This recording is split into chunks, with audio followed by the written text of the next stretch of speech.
안녕하세요. 하원초입니다. 기말고사 시즌을 맞이해서 내신 공부하는 꿀팁을 하나 가지고 왔는데요. 교과서로 단권화하는 방법에 대해서 오늘 이야기해 보도록 하겠습니다. 상위권 학생들에게 어떻게 공부를 했냐고 물었을 때 라고 답했다는 일화 들어보신 적 있나요? 오늘은 바로 그 교과서로 공부하는 방법에 대해 이야기해 보려고 합니다. 물론 학교 선생님께서 수업 시간에 교과서를 사용하신다는 전제하에 참고해 주세요. 만약 부교재로만 수업을 하고 교과서가 범위에 들어가지 않는다면 부교재를 교과서 삼아서 단권화를 해주시면 됩니다.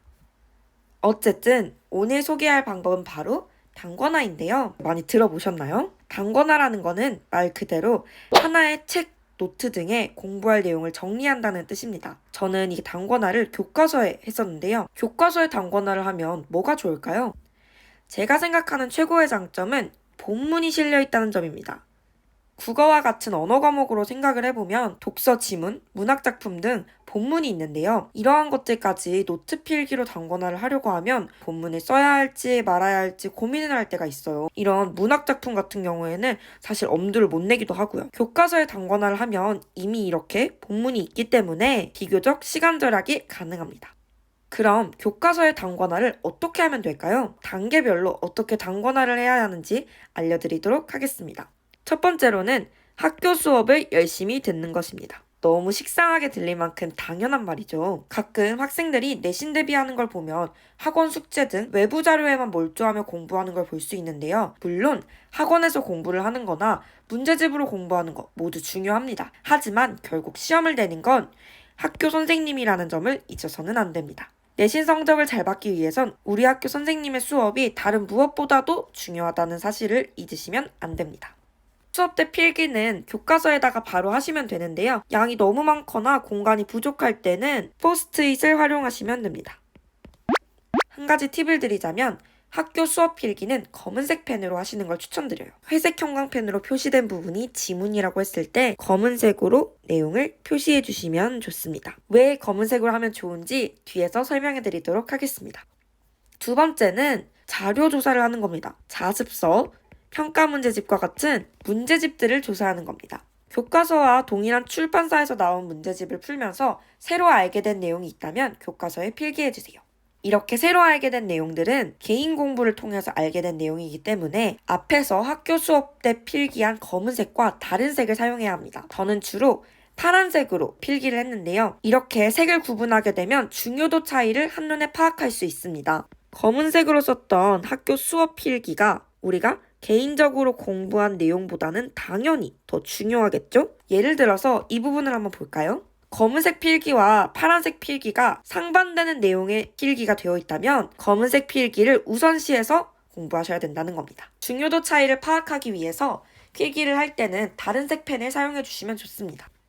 세 번째는 오답노트 만들기입니다. 문제집을 풀다 보면 틀린 문제가 나올 건데요. 여기서 중요한 점은 단순히 틀린 문제만 오답하는 것이 아니라 헷갈린 문제도 오답을 한다는 점이에요. 헷갈린 문제는 맞았다고 그냥 넘기는 학생들 은근히 많을 텐데요. 사실 틀린 문제는 한번 오답을 하게 되기 때문에 오히려 잘 안 틀리게 되지만 헷갈린 문제는 따로 공부를 해주지 않으면 시험 때 똑같이 헷갈리게 된답니다. 따라서 틀린 문제와 헷갈린 문제 모두 오답을 할 건데요.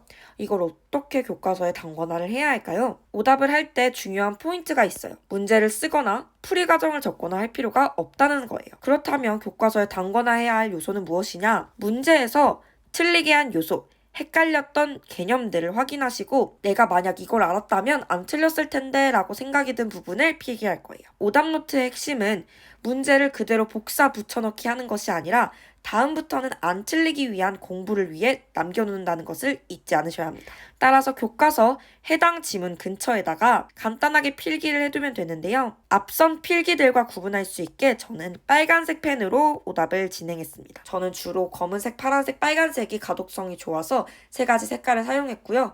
그 외의 색깔을 사용하셔도 무관합니다. 제 예시를 보시면 이렇게 지문에서 벗어나 일부 여분의 공간에다가 내가 이런 문제를 틀렸는데 이거를 알아두면 좋을 것 같아 라고 정리를 해놓은 겁니다. 이런 과정들을 반복하다 보면 어느새 교과서가 나의 시험 공부 내용을 가득 담은 비법서로 변신하게 된답니다. 이것이 단권화가 완료된 상태입니다. 그럼 이런 단권화 교과서를 어떻게 활용하면 좋을까요?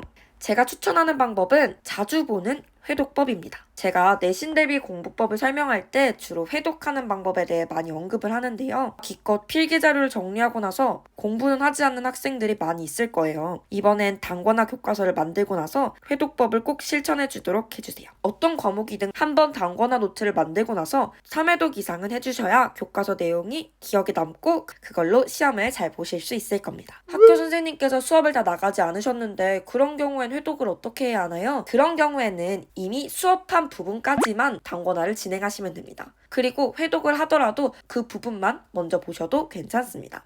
수학이나 과탐과 같은 예습을 해도 괜찮은 과목들은 수업보다 조금 더 앞서 나가서 공부를 하시는 것도 추천을 드립니다. 제가 말씀드린 이런 단권화 방법들은 전 과목에서 활용될 수 있고요. 평소에 노트 정리 같은 걸 좋아하지만 시간이 너무 많이 걸려서 고민이 많으셨던 분들은 활용해보시면 좋으실 것 같아요. 교과서로 단권화하는 방법을 통해서 1점대 내신 성적을 받았는데요. 제가 알려드린 방법을 참고해서 나만의 단권화 방법을 개발해보시면 좋을 것 같습니다. 그럼 다음 시험에 활용하셔서 좋은 결과 있으시길 바라겠습니다. 구독과 좋아요 부탁드리고 궁금한 건 언제나 그렇듯 댓글에 달아주시면 제가 바로 답글 달아드리도록 하겠습니다. 감사합니다.